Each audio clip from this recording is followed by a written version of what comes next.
I say thank you for having me as your guest. It's an honor and privilege to be in the company of such good men, and I Likewise. appreciate it. And it's always good just to push positivity from South Central Los Angeles to the South Bay. We're gonna let our light shine, and we're gonna make it happen. Smile for Cam, the Wall Benevolent contest was a contest that took place out of coincidence. One of my little brothers, a guy named Yuri, Yuri Williams is a little brother that, in fact, I gave him his first job at the Crenshaw YMCA when he was 15, and he was my custodian. And I had to fire him from being a custodian because he was playing too much and doing some other stuff. So then I made him a counselor, and then he was too much like the kids to be a counselor.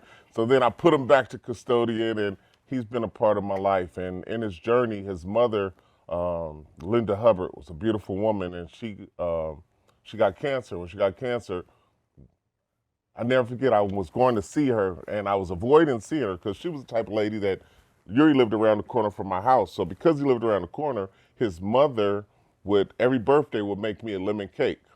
So she got sick, and when she got sick, I didn't want to see her because I want to remember people like they are.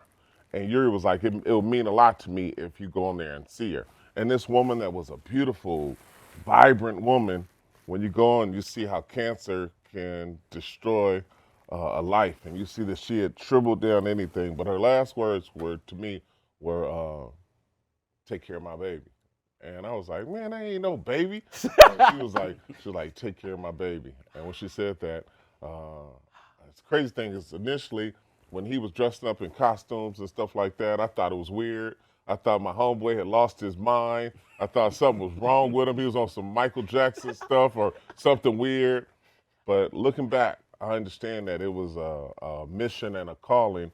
And some 10 years later, he's touched so many lives and done so many things. So, man, my hat's off to Yuri. And Yuri was the person that, for his foundation, the Future Heroes, he did the benevolent contest. And last year, when I went to go see him, I met the young lady Robin. And when I met Robin, Robin said, "Why don't you do it?" And I was like, "Oh, yeah, I don't have time to do this. I don't do it." She's like, "It goes for a good cause." So I did it, and we put a lot of energy in it. I did it for my nephew, Cameron Stone, was murdered. He was working at the Rose Bowl 4 years ago, and as he was working at the Rose Bowl on his mother's birthday, he goes to work just like any other day. They bought him shoes, his first day on the job. He went to work, and somewhere during the course of the night, there was an incident that transpired. The mother and father got a phone call, and they said something was wrong. They get there, they think their son is going to be alive, only to tragically find out that their son's life had been taken on the mother's birthday. And uh, it was probably one of the hardest things I've gone through because I had just lost my mom December 27, 2018, and they were there for me. And then Cam was murdered later on in that year, and it was they were there for me, and then in turn, I had opportunity being there for them. And we had about 3,000 children at the service, 3,000 people at the service, and I was the MC, and it was a beautiful service. But from that, when I realized that I could raise money to bring awareness, and then uh, not only raise money, but bring awareness to the charity and get some traction with the charity, I decided to do the benevolent contest. And initially, when I didn't win the grand prize, I was a little bothered.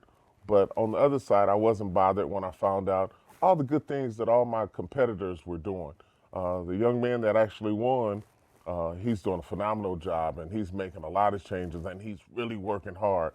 And because of it, you can't get mad when you lose when the person who won was doing just as good as you. Yeah, so it was beautiful. But the benevolent beer contest was amazing. We went to Manhattan Beach. They awarded a check last week. It was just a dope experience, and I can't say that I'm upset. I think it was a beautiful thing to bring awareness to a good cause. Absolutely. Thank you for really highlighting that. And that's where we connected. That's where we Yeah. met. Yuri, that's a nice little touch, right? We didn't know that you had hired Yuri. He was one of our first guests. He was my first. I gave him his first job. Yeah, Future Superhero has definitely made an impact, not just locally, but throughout the United States. So it's individuals like that. We connect with Yuri, then we are connecting now with you.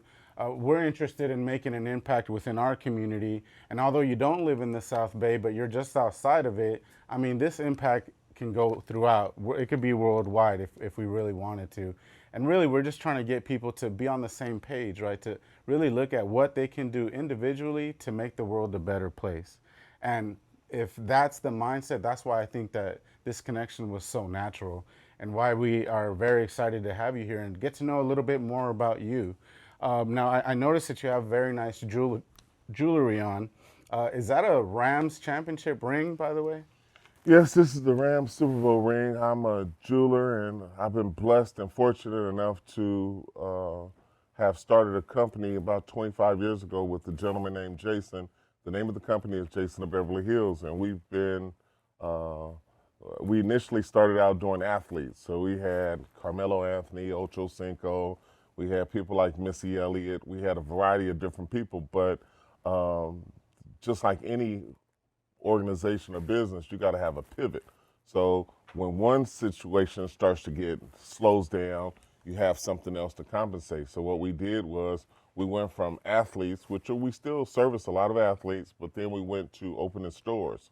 And then the stores things were going good because retail is shifted. And a lot of people, retail was doing a lot better when the economy was better. And then we went to the championship rings. So now we've added different dimensions to our business, but we've done probably about 19, 20 championship rings in different sports in the last 15 years. Wow. Yeah. We're working on the Philadelphia Eagles rings right now. And we also have done um, the Liberty rings. We did the Boston Celtics rings last year. We did um, the Denver Nuggets, the Milwaukee Bucks, the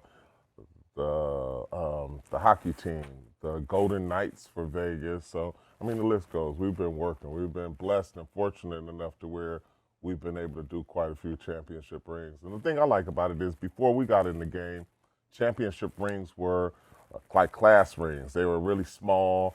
They weren't a conversation. I think uh, when you go through the trials and tribulations of achieving a championship ring, you should have your trophy on your finger opposed to having a trophy sitting on the shelf. Everywhere you go, you should be able to wear your ring on your finger and let people know that you're different. They not like us. Not like us.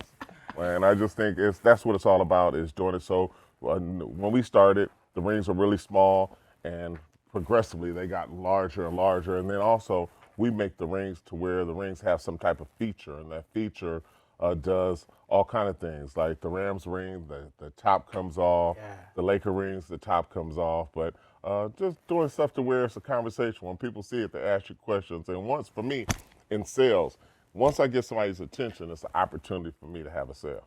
Yeah. Yeah, but you got to have something that's bait that gets people's attention. Have And you where does this come from? Like, have you always wanted to do jewelry, or like? No, the craziest thing is Suge Knight and Tupac Shakur were friends of mine. And when Suge went to jail, it was a pivot that had to take place. And my mother was an elementary school principal. So my mom was always on something where she was like, I don't care what you do, just make sure you get an education. I want you to have a degree. My mom has a PhD. My sister has her master's. My dad had a AA degree, but education was extremely important in my house. And the thing with me is, I didn't see the significance of education because I wanted to make money. Yeah. But when difficult things happen, you got to figure out how to transition. And what I did was I went to school, and I went back to Morehouse College in Atlanta to work on my degree. I got a dual degree in psych and social, minor in philosophy. And when I got back home, the school teaches you that wherever you come from, whatever you attain from the school, you have to give back to the community that you came from out of. So because I came from out of South Central Los Angeles, and then my mom was a principal in South Central Los Angeles, my mom was like, you got to give back. So when the school said I got to give back, and then my mom said I had to give back, then I had to sort of assess how I was going to give back. And I thought of a bunch of different things, but since my mom was a principal, I was like, man, what better way to do it than to teach in the community that I came from out of? Instead of, I could have went to Beverly Hills, I could have went to South Bay, I could have went to different areas, but I wanted to go to the area that I was born and raised because it wasn't cool to have a job. Yeah. The people that were cool were the drug dealers, the hustlers, the rappers, people that had other professions. But people that went and had a 9 to 5 were square. So because I was still getting a little money from the music industry, what I wanted to do was I wanted to show people that you could be cool and have a job. So I'd be driving, like wearing suits with alligator shoes and on Monday through Friday. And then I was riding a motorcycle on Fridays with the latest Jordans. But I was able to show young men and women of South Central Los Angeles that you could be cool and have a job. And to this day, my students are still my friends. So I got into the jewelry business because while I was working, I met my business partner who was fourth generation jewelry, but he was on the retail side where they were selling stuff to stores and things like that.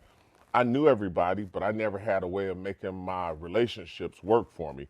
My relationships didn't have the maximum value because I didn't have anything to do or any ways to make money with them. So, or monetize or monopolize my contacts. So what I did, when I put my knowledge of the knowledge of jewelry with my relationships, and once we put them together, it was poetry in motion.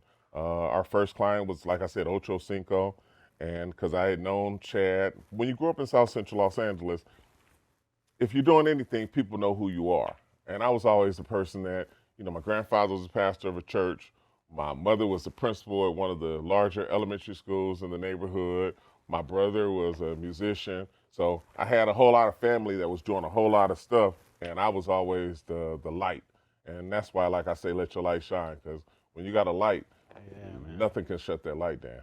So, man, you stay pretty busy. What are some of the things that you're currently working on right now? Oh my God, what am I not working on? My plate is so full. I got a whole lot of different things, a lot of pans on the fire, a lot of things going on. We're working on the Philadelphia Eagles Super Bowl rings that they're having a celebration soon to award the national championships their rings. I just got back from New York. I did the New York Liberty WNBA rings, and for me it was exciting because it was my first time going to a WNBA game.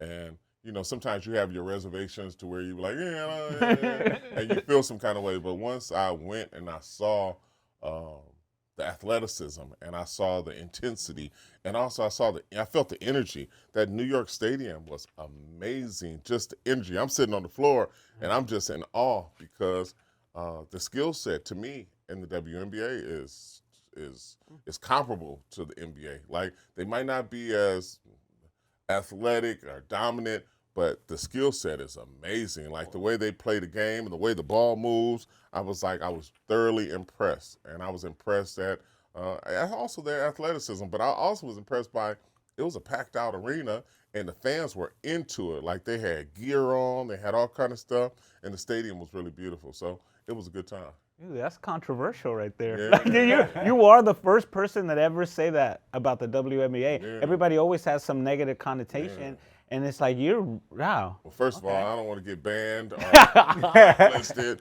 but in all honesty, it was amazing that when you go and you see it for yourself. I think a lot of times we have our reservation because we might catch some highlights on Sports Center or we might do this, but when you really sit in the audience and you see what these highly functional, athletic women, the things that they're doing and they're able to do. Like, you see, I was looking at them, I was like, man, I wish I could do that. Some of the moves that they were making, I was like, man, I couldn't have done that when I was a kid. But I just think it's really dope, and it was really exciting. And they play hard.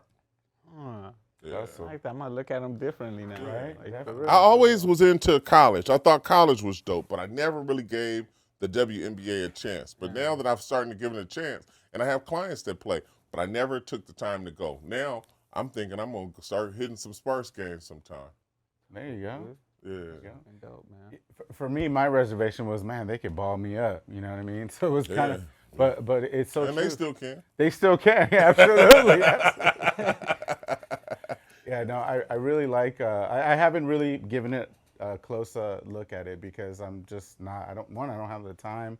But to hear somebody that enthusiastic about it, I got to give. Oh man, it was dope, man. I had a good time, good food, good energy. Man, I thoroughly enjoyed myself. And I've been to stadiums all around the United States and the world. And that energy was just so dope. It was their first game after winning the championship, and to me, New York is like the mecca for sports and things like that because that's where the everybody says it all got started. So I just think that it's dope that a few across the bridge you go into Brooklyn and Brooklyn got it cracking. Brooklyn got it cracking. Oh yeah, man. Those five boroughs are very interesting. It's a different type of life over there, different type of energy for sure. It's different from us, but still, definitely something that's enjoyable. Now, I wanted to ask you because a lot goes into these rings. Like, where do you even begin? Like, where does that even begin? What are some of the fundamental ideas to even design a ring like that? Well, first of all, you got to figure out who is going to win. And a lot of times that brings a lot of stress and grief, and sometimes you have distance because you always want the teams to win that you have connections to. So like now, I'll never forget one time the Warriors lost, the year that they lost to LeBron. I was at a Ruth Chris restaurant in Marina Del Rey, and after the Warriors lost, I'm crying. And not crying, but I had some tears, and people were like, man, that game really mean that much to you? And I was like, nah, man, I lost a deal. I lost a contract. So, I'm a Laker fan, and I tell everybody I'm a diehard Laker fan. The Lakers are my team. I grew up during the era where Magic Johnson was king, Kareem Abdul-Jabbar was Jab, and he was the man. So Michael Cooper, like I grew up in the era where the Lakers Showtime was my era. But at the same time, I'm a businessman. And when you're a businessman, it's not any dive against your team. It's more or less this is business opportunities to help you feed your family. So with that, for me, when people win, it comes up to, how are we going to do a ring better than the last? And I never forget one time when the Rams won, a player on the Lakers, a famous player on the Lakers called, and he was like, man, why is the Rams ring better than the Laker ring? And I tell them, well, winning is the upgrade. Win again and you get a better ring. That's a good answer. And then when I said that, he was like, Good forget you, answer. man. And he got off the phone. But I just think each time someone wins, once someone is established the winner, then that's when we go into mode trying to figure out how we're going to close the deal because it's a lot of competition in this ring category to where it's a lot of people that have been making rings for a very, very long time. And because they've been making rings for a long time, they have relationships and things like that. But then you got this fairly new company that comes along and they start changing the game and start doing things. And it's like we're making ripples in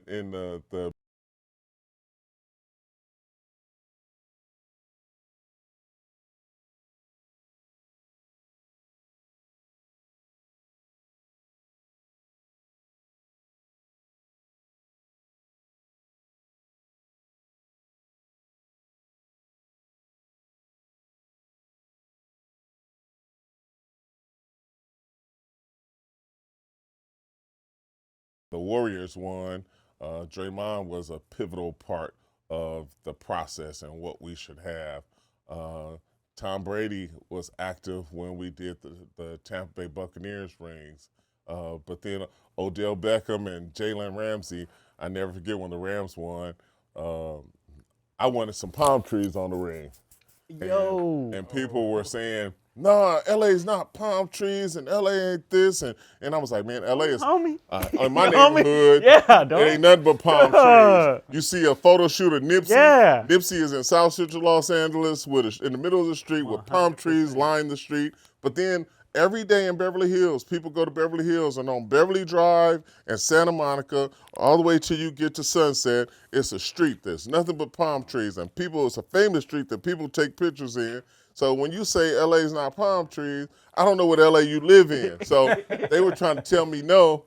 And my man Odell Beckham was like, hey, we're going to rock with them palm trees. They fire. Yeah, they are fire. So we did the palm trees on the ring, and, just a small piece of history. The thing that I like the most about the whole championship ring component is my aunt went to the museum in Ohio, the NFL museum, and when she gets there, she sees the Tampa Bay Buccaneers rings and the Ram ring, and she was like, "My nephew, Can't he compare. made the ring. He Yeah. made the ring. He was a part of the team that made the ring." Because we never talk about individuals because in our company, everybody participates from the salesmen to the jewelers to the setters to the everybody that touches hands. When you say Jason of Beverly Hills, it ain't Jason.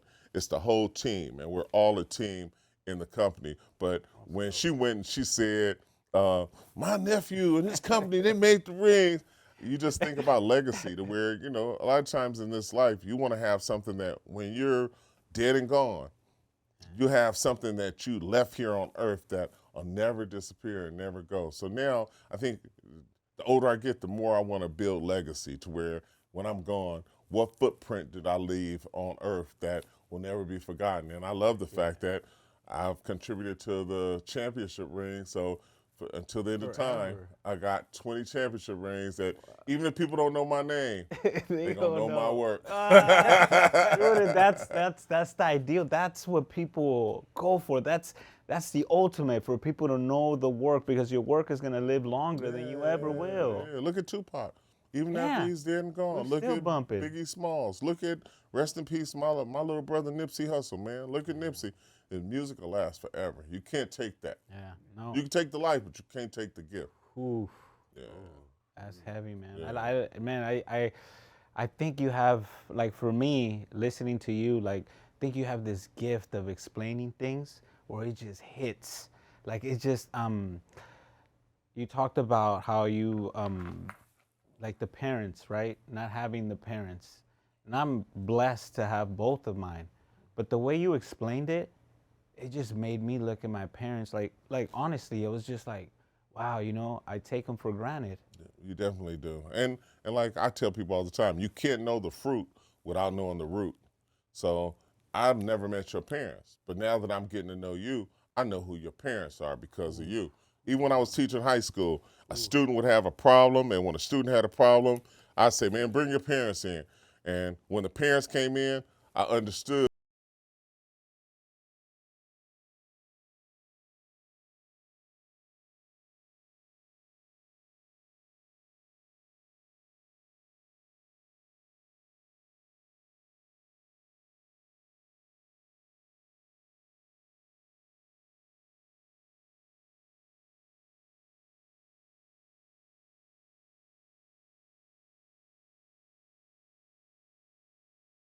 And they gave light to every room that they walked in. They were bright. And because of it, it's just like diabetes is passed down generations, a lot of things. But light is passed down too, because if your parents have a light, 9 times out of 10, one of the children is going to get it. All of them ain't going to get it. But one of the kids is going to get the light, and you carry on the legacy of your ancestors. And I like to think I'm making my ancestors proud. I don't want them being like, "Man, I don't know him. I want to take the name back." I want them to say, I built on the legacy even bigger than they did. So that's the objective that I'm seeking. I'm going that's a for. goal. I'm going after building on that legacy to where they were proud that I came along. Yeah. Ooh, very well said. So, man, I mean, your body of work is amazing. You've wowed a lot of people with your jewelry, the things that you're involved in. What wows you?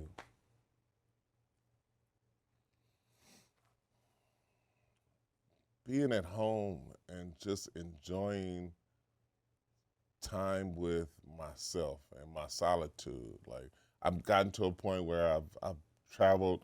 I'm on my 4th passport book. I've traveled the world, but I don't know. I guess this place in my life. After I lost my mother a few years back, and after losing my mother, I went into like a dark place, and it was a place that um, it's hard to understand unless you go through it. And even when you have siblings, you could have biological brothers and sisters by the same parent, but everybody's grief is different because parents magically, mysteriously have different relationships with each one of their children. It's not the same relationship. So, like with my sister, her grief was different than my grief. And I'm the baby. My parents had me later in life. My brother is 16 years older than me. My sister is 11 years older than me, and I'm the baby. So by the time I came along, my parents were settled. They were accomplished. They practiced on my siblings as far as parenting is concerned. By the time I came along, they had parenting down to a science to where I feel like, I don't really have no hang-ups, I don't have no resentments. Like, hey, they didn't buy me cookies when I was in the kid, and, I don't have none of that stuff. So because of it, my grief was different, and also that I was the one that was responsible for taking care of both my parents. So when my father got sick, I was bathing him, I was shaving him, I had to clean him up from time to time.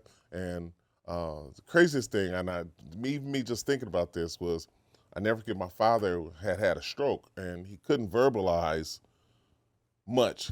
In his mind, it made sense, but when it came out, it was kind of like gibberish. So certain things you pick up and other things you couldn't. But I never forget, I was bathing him, and as I'm bathing him, you could tell he was nervous about me cleaning his private part. And I told him, I said, look, man, at the end of the day, just be glad that you are a very, very good father. And because of it, this is my honor to be able to bathe you and to take care of you. Because if you weren't, you'd have been in the rest home. But you ain't in the rest home, and it's my honor. And I said, so what I'm going to do is I'm going to clean up everything else, but I'm going to let you handle that little thing in between your legs. And a tear came down his eye, and he smiled. And in that moment, man, it was like he got what I said, and we had a moment.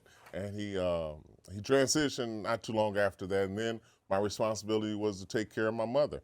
But while I'm taking care of my dad, I take care of my mother. Then on the other side, I was raising my daughter. My daughter, I had her since she was 1, and she's been with me since from the time she was 1 until just a few weeks back. She moved to Atlanta to go to school. But my whole life has been geared towards taking care of other people. And now I found myself in a point where both my parents are deceased. My daughter is living in Atlanta and pursuing her own dreams. And then now I'm a empty nester, and you never realize how codependent you are of your children and the people in your circle. Like if I had a wife, then I could lean on the wife and it wouldn't be a transition. But then when you go from taking care of all these people to now all of a sudden you being by yourself, you go through a little bit of cognitive dissonance to where you feel like, man, what's this about? Like, what's this chapter? Like, how is it? And then you miss your parents, but then you miss your daughter. But my daughter has her life. And the funny thing is I kept saying things to her like, you're not ready, and I think, you need to do this. And then now looking back at it, it wasn't that she wasn't ready. It was that I wasn't ready to let her go. So then when I let her go, so going through all of this, now this chapter in my life that I'm at, I like just being in my solitude and building myself and thinking about what this next move is going to be and what other things I could add to the legacy and things that I could do. I've been doing a little real estate stuff and trying to venture into that, but just being open to new things. And then I told somebody, shoot, either I'm going to get a dog or a girlfriend. Give me some kind of companionship. Yeah, being a recent empty nester myself, that resonates with me because we end up trying to sit there and trying to find what's our next purpose, right? We were so locked in our responsibilities. We poured our whole heart, soul, mind, strength into it. And now we have all this time, right? What are we going to do with it? And you tell other people, when you see other people going through it, you like, oh man, you'll be all right, you'll be all right. But then when it's you and you find yourself by yourself, then it's just like, what do I do? And then how do I do it? And like the other night, I'm at a bar with my business partner. He said, you going home? And he said, I'm leaving. You staying here? I said, I ain't got nothing to go home to. So I was staying at the bar, but it was like, man, it's something new to me. So it's just, they say transitions characterize our existence. How you deal with change is a reflection of your character. So it depends on how do you pivot? How do you make a move when life hands you a different hand? And I think that shows an inner strength that we all have if we could find it. Definitely, definitely. My purpose since being an empty nester has been this. So I find that this has led me now to be able to share your story. Eddie's been very supportive of my transition. He recognizes that it's different, it's lonely, it's quiet. All those little sounds that used to be in the house and they're gone. Now you're just with your thoughts. And what are you going to do with those thoughts, right? And how are you going to use those thoughts to improve somebody else's life? Because I think that when you take care of people, maybe this may seem familiar to you. When you're so used to taking care of people and now that responsibility is gone, that never goes away. You're still looking to see who else you can help out and who else you can take care of. Would you agree with that? I agree with that. I wholeheartedly agree with that. But when your whole life has been taking care of people, sometimes you get to a point where you just breathing, man, and you just, you still have your calling and you still do the things that you do, but you're trying to recover from the trauma. Like for me, recovering from the trauma of grief, like losing both parents and not having parents, and then going through the trials of family fighting over material things, and then you realize when the common denominator is gone, the equation is never the same. So the common denominator being the parents. Once the parents are gone, either your siblings are going to get closer to you and you're going to be closer to them, or siblings you lose relationships and you never talk. And then it's like you realize too that you didn't choose your siblings. You just happen to be born in the same family, and a lot of times you don't have much in common with them. So it's a chore to work a relationship. Whereas your friends, you choose like-minded people to be around and people you enjoy. So like after your parents go, your parents would always be like trying to keep the family together. But when the parents are gone, it really shows you like how close were you really? Everybody gets up at a funeral and they say, well, we're a close family and we're this and we're that. But then let's go back and revisit them a couple years after the person is deceased, and let's see how close that family is and how strong they were. Me and my sister are closer than we've ever been, and I never would have made it through the darkest days of my life had it not been for my sister. But I haven't spoke to my brother in about 4 years, 5 years, and it's just amazing how things transpire and you think it will never be you, but you never know until it happens. Man, what insight, man. Man, definitely. I really appreciated, to transition just a little bit, I really appreciated the little network group that you have going on Fridays that you invited me over to. That was something that I really never been in a room of that much opportunity with that type of people of all types of different backgrounds, all trying to support one another, assist one another. Is that has that helped you with, is that something that you did to help you with being an empty nester? Or is that No, something you've always done? I've always done. I like getting people. I'm a connector. I'm a gatekeeper. I'm the person that brings people together and figure out how we can all construct our desired realities, how we could do things in each other's lives to make a change. So on Friday nights, it's my Friday night, I call it the huddle. Because you get together like on a football team, you huddle and you figure out what the game plan is and how you're going to adjust to whatever oppositions you're confronted with. So on Friday nights, people know when I'm in town, I'm going to be here. And sometimes people show up and it's a bunch of people, and then sometimes it's only a few people. But each week you never know who's going to come. But the thing that I like, just from my Friday night huddles, the coaches of the Denver Nuggets were there because the Nuggets were staying at that particular place. And when the Nuggets were staying there, I'm sitting with the coaches and we're talking. They see my Rams ring and they were like, well, we win. Coach Mike Malone, he said, when we win, we're going to get you guys to do the rings. And I was like, all right, that's cool. And I was like, well, I already did the Rams rings. He's like, trust me, you're going to do the Nuggets rings. Who would think 4 months later they would win the championship? And Coach Malone was like, I told you, and we're doing the rings. So you just never know. And then each week I have different people there, from plastic surgeons to athletes to whoever it is, but people just, I think people are craving good energy. They want to be around good people. 100%, man. They want to be around people with genuine hearts. And I only surround myself with people with kindred spirits. If I get around somebody and their energy is off, I don't have a problem with them, but I don't want to be in their space. I only want people around me that our lights shine off of each other. We got a concert, a light of concerts, a concert light going on to where we get together, people is like, look how bright that is. And I think that's what it's all about. I don't want to be around dark people. Whenever I get around dark and negative energy, I go the other direction. Yeah. You gotta write a book, man. Man, I think I need You to. gotta write a book, man. I think I need to. That's why I'm gonna get you guys to help me. You guys are my new brothers, and y'all gonna help me. man. We're gonna start knocking down some goals and making some money and living the dream that God has intended for us to live. Yeah, because a lot of opportunity. We just gotta go get the there is, opportunity. dude. There is. And a lot of times you need. The good thing about brotherhood is when you got a circle of brothers, you hold each other accountable. Because sometimes you could be lacking in a certain area, and if you got a brother around, he'd be like, hey, bro, come on, man, you playing. Like, you really need to get back on your stuff. Sometimes, and if you listen, the problem is sometimes people can prescribe, but it's difficult for them to take. But when you got a good brotherhood, you can't get sensitive when it's your time to take your medicine. And I think true relationships are when people tell you about yourself. And they say the eye can only see what the eye can behold.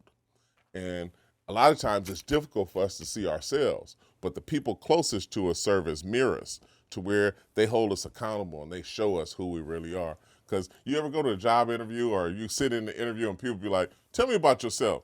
And when people tell people about themselves, you be like, once you get to know them, you be like, man, that ain't true. Like, you ain't none of that stuff you thought you were. Like, That was a representative. yeah, that was a representative. You said what you think you should have said to get the job, but that ain't who you are. Let me tell you who you are. And I think it's the same thing. I think a lot of times if people ask you questions about yourself, it's different than the answers that you live when you live just your daily life. Because sometimes, it's difficult for us to see ourselves. Yeah. You almost tell yourself lies in a way. Oh, yeah. Or we become the person that we think people expect us to be. Like, what's the song, Mask Off? We wear a mask, and that mask is we want to fit in. We want to be accepted. We want people to like us. So instead of us being our authentic self, we become that mask. And the tragedy is sometimes we've been wearing a mask so long that we can't even identify ourselves. We catch a glimpse of ourselves, we can't even recognize ourselves because we've been wearing this mask for so freaking long. Scary. Yeah. Put that thing back on. Put that thing back on. Nah, take it off, man, and deal with the pain. Deal with it, Be yourself, man. Deal with the pain. Stop being what you think people want you to be, because people don't even care. They don't. No, we put so much emphasis on people caring in their opinion. Man, I do not care. I'm at a point now where I'm just gonna be authentically me, and either you like me, or you love me, or you don't. But if you don't, I'm not for everybody. I got a very small dose of you holding me accountable, and when we first connected, I had promised you some B-roll footage, and I remember I told you I'll get it back to you right when I get to the lab, man. So the next day I get a text message. It was like, man, that lab must have been in another country. So I was like, man, immediately I'm like, I got to get on. But I'm a businessman, so when people tell me something, I hold them to what they tell me to. And then it was just like, okay. But I mean, at the end of the day, I didn't mean anything by it, but I just know, like with me, when I give my word, you can stand on my word. Like I told you guys today, I was coming. It was a whole bunch of different situations that transpired within this day where I was like, and then also to come from the area that I was in and make the trip on the other side of town, it was like, but I gave my word. And I think the place that I'm at, my father was like, man, all you got in life is your word. So I gave my word. So when people do that, I just be trying to hold my people accountable. So I do that. No, I appreciate you doing that, man. Seriously, just this conversation alone, I feel it. I'm like, man, dude, I love just listening to your words, man. You bring so much perspective to me, just the whole, everything you've been saying, man. It's just like, man, dude, the way you explain things, it's really a gift, man.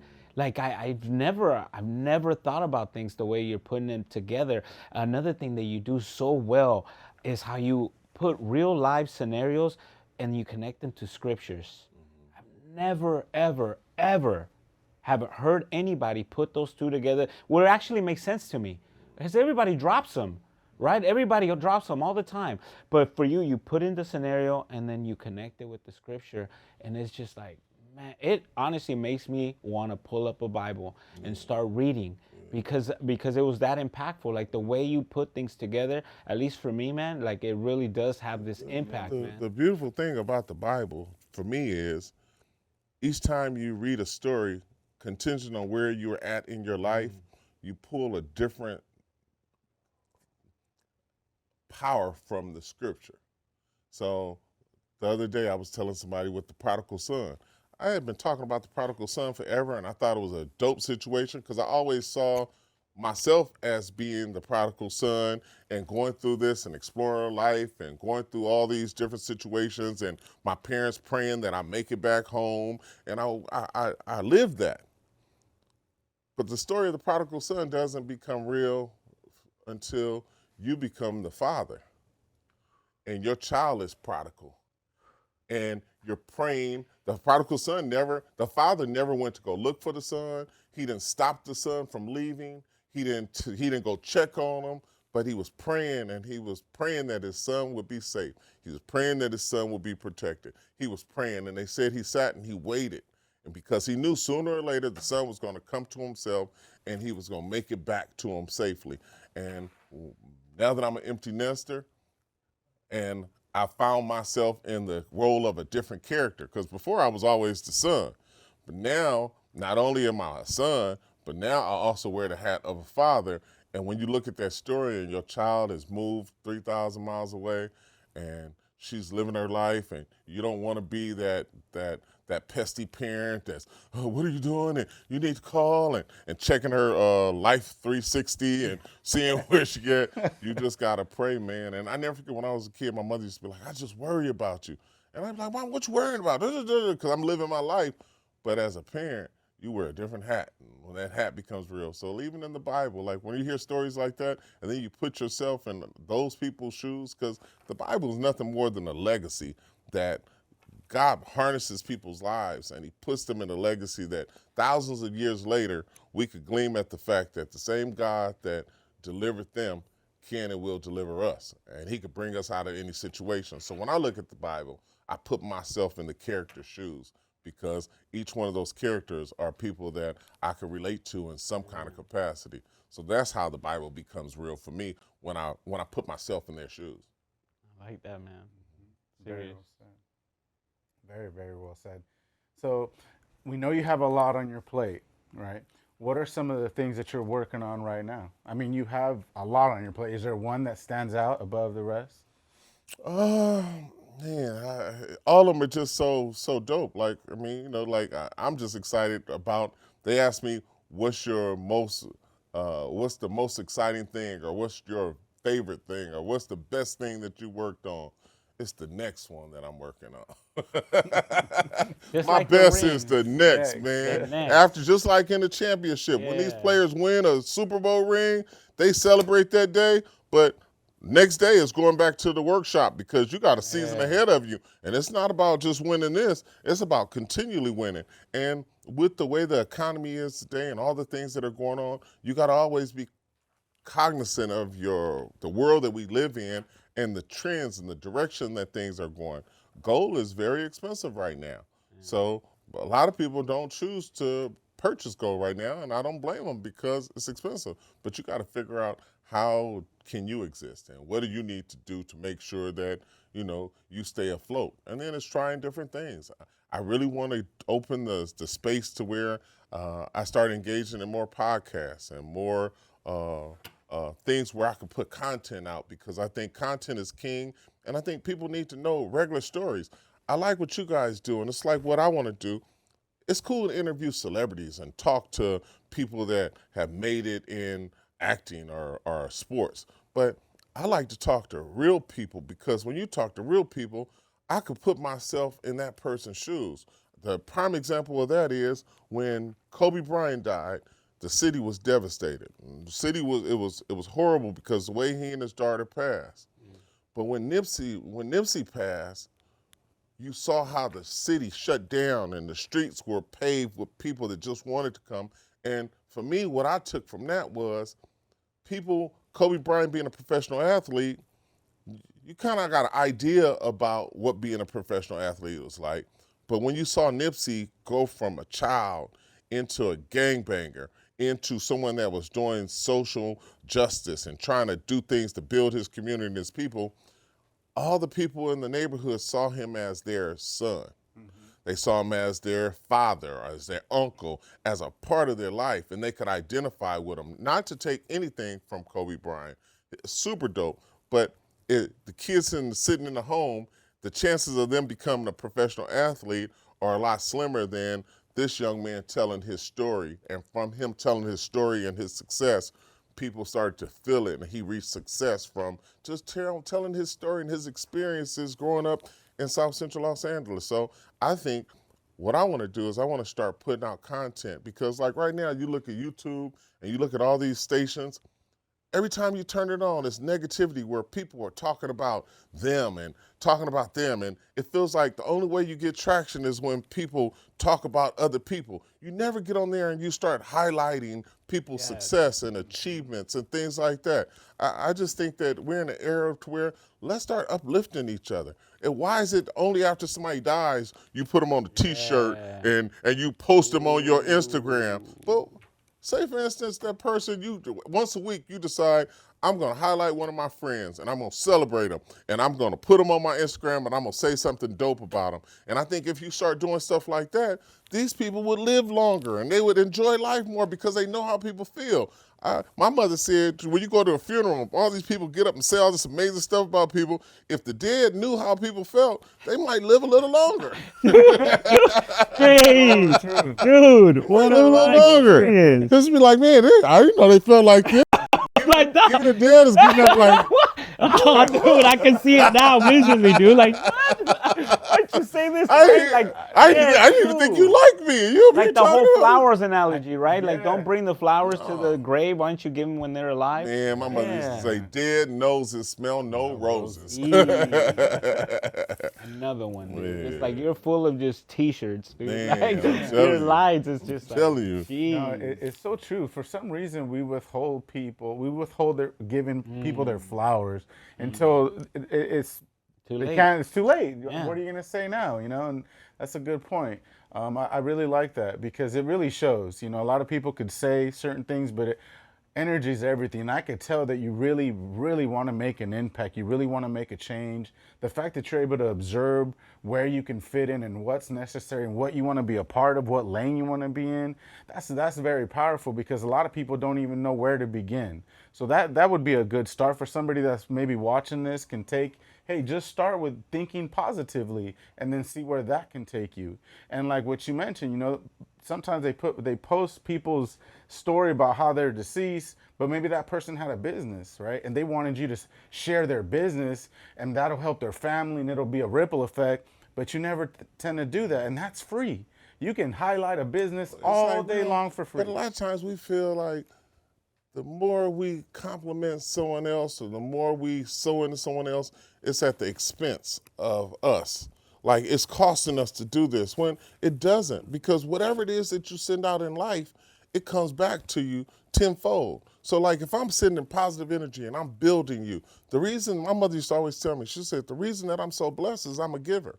And I give all the time. And I might not ever get it back from the person that I gave it to, but God takes care of me, and God always makes sure I have it. So you ain't went without because I'm a giver. So when she taught me that lesson, I was like, oh man, I'm gonna be a giver, and I'm not gonna treat people as I want to be treated. I'm gonna treat myself as I want to be treated. And I think sometimes we do a lot for other people, but it's at the expense of ourselves. But you gotta have balance, man.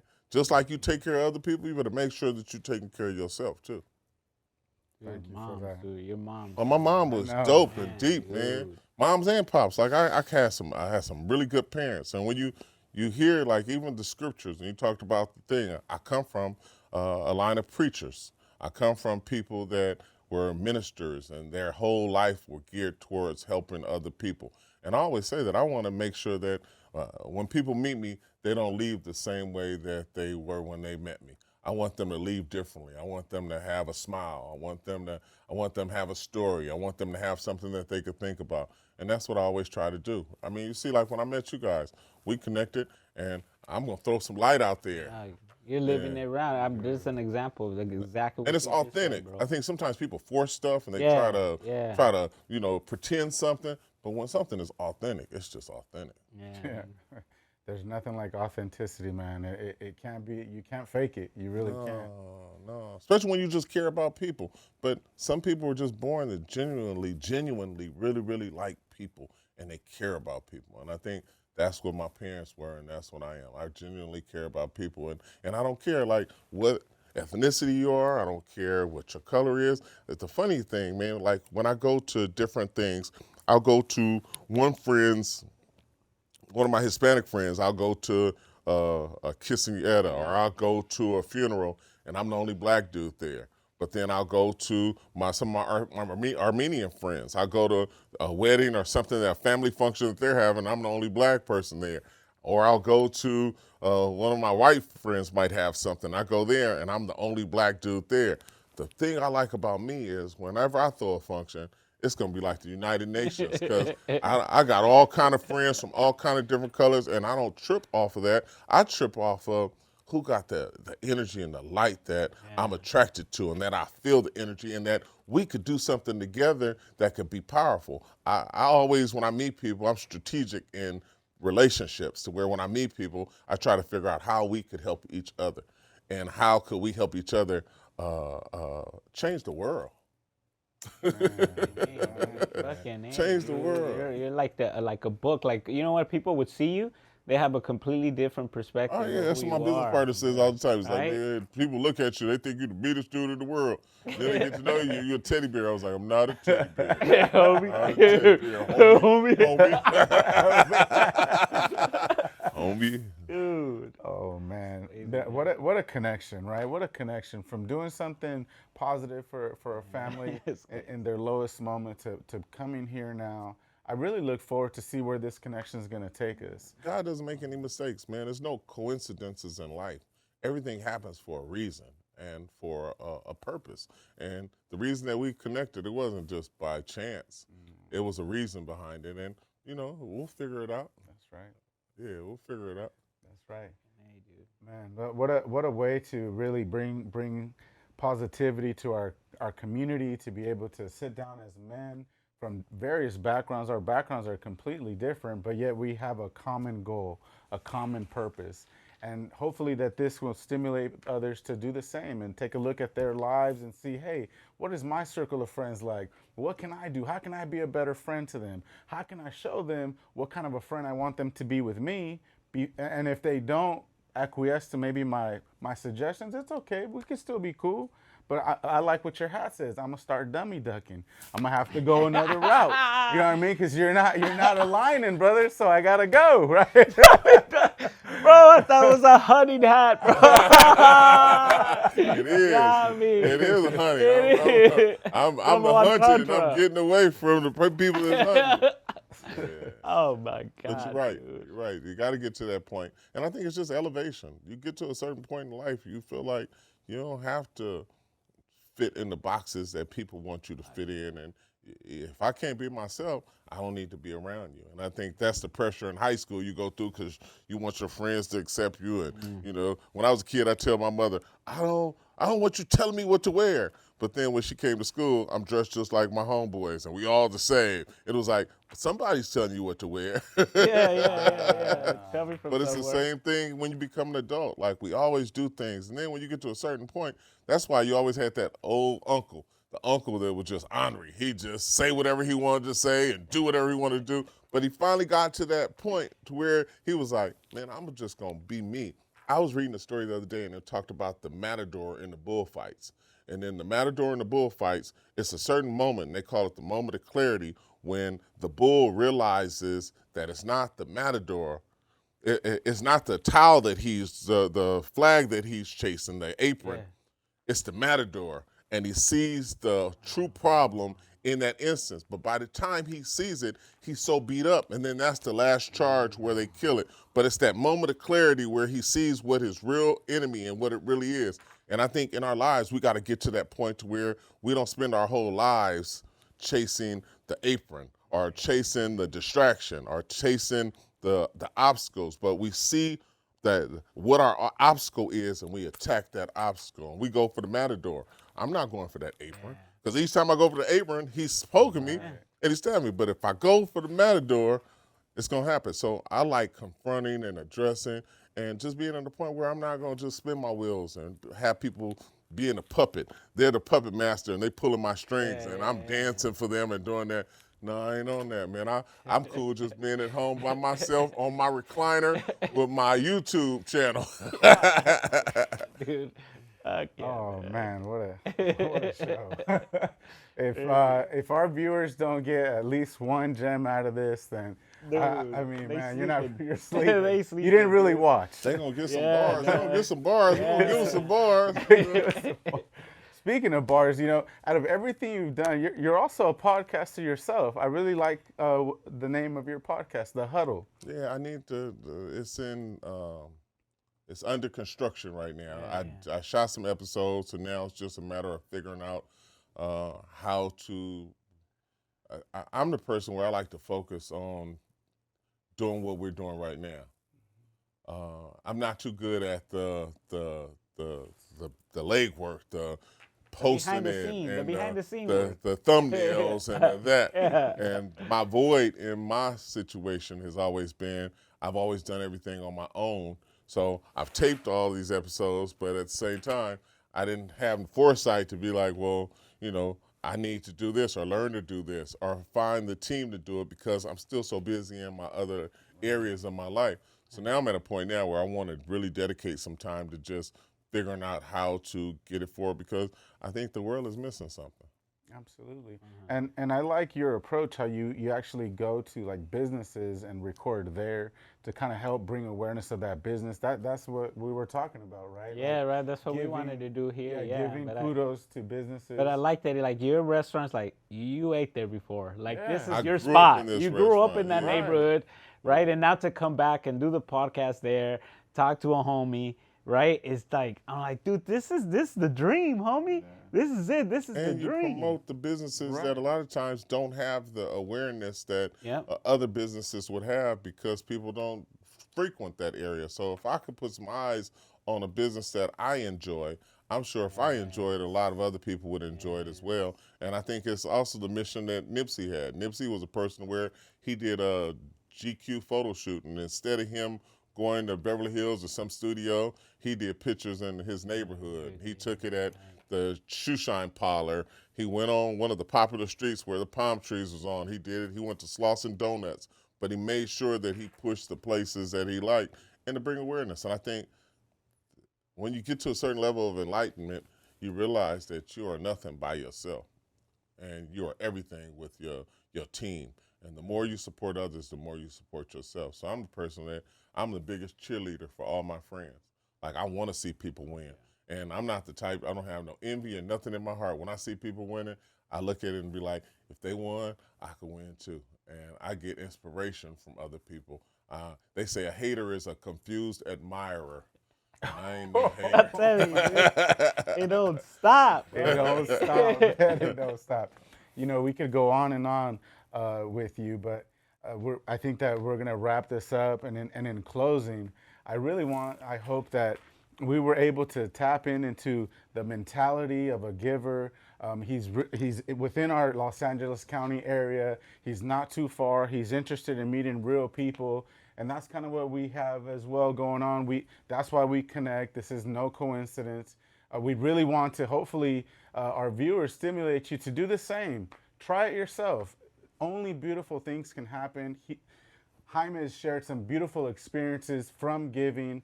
He shared some of his secrets as to why he's the man that he is. We're so grateful to have had you, my brother. Thank you so much. Thank you, brother. Appreciate you. That's the wraps out there. Hope you enjoy.